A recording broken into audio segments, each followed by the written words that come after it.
ఉప్పల్ నల్ల చెరువులో కబ్జాలకు పాల్పడితే సహించేది లేదని హైడ్రా కమిషనర్ రంగనాథ్ హెచ్చరించారు. చెరువు పర్యవేక్షణకు ప్రత్యేక ప్రణాళిక రూపొందిస్తున్నట్టుగా వారు తెలిపారు. ఉప్పల్ నియోజకవర్గం Congress party in charge Parameshwar Reddy commissioner Ranganath ను కలిసి ఉప్పల్ నల్ల చెరువులో జరుగుతున్న కబ్జాల గురించి వివరించిన విషయం తెలిసిందే. దీంతో హైడ్రా కమిషనర్ రంగనాథ్ ఉప్పల్లోని ఎమ్మెల్సీ తీర్మార్ మల్లన్న, పరమేశ్వర్ రెడ్డి, వజ్రేష్ యాదవ్, ఉప్పల్ కార్పొరేటర్ రజితా పరమేశ్వర్ రెడ్డితో కలిసి నల్ల చెరువును పరిశీలించారు. నల్ల చెరువులో కబ్జాలను, ఆక్రమణను పూర్తిగా తొలగించడంతో పాటు చెరువు పరిరక్షణ కోసం హైడ్రా పనిచేస్తుందని ఈ సందర్భంగా వారు తెలిపారు. చెరువులను, నాలాలను, ఇతర ప్రభుత్వ స్థలాలను ఆక్రమించి కబ్జాలకు పాల్పడితే కఠిన చర్యలు తీసుకుంటామని తెలిపారు.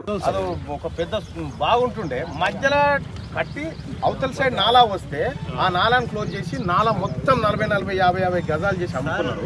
ఆ తర్వాత ఇదంతా ఎంక్రోచ్మెంట్ అయిపోయింది. వాస్తవానికి కట్ట ఈడ కాదు కట్టాల్సింది, వెనకాల కట్టాలి. కొంత భూమి వెనక్కి కోదిలి పెట్టి ఇది అందరూ సార్ ఆ మట్టిని చూసి అందరు ఏమనుకుంటారు, మనం పోసినాం అనుకుంటాం కదా. మనం కాదు అది పోసింది. ఒకటి గుడి అని ఒకటి క్రియేట్ చేసి ఆడ గుడి కట్టి వన్ ల్యాండ్ కబ్జా పెట్టుకోనికి మట్టి లెవెల్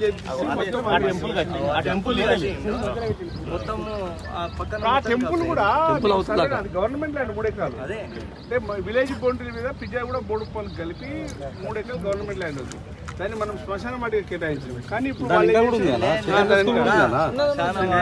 అఫీషియల్ గా కాదు, లెటర్ ఇచ్చి శ్మశాన వాటికని ఇంకొకటి ముస్లిం గ్రేవ్ యార్డ్ అని వాడు కబ్జా పెట్టేసి మొత్తం ఆగమాగం చేసేసి ఇప్పుడు ఆపేసి పెట్టనిస్తాను.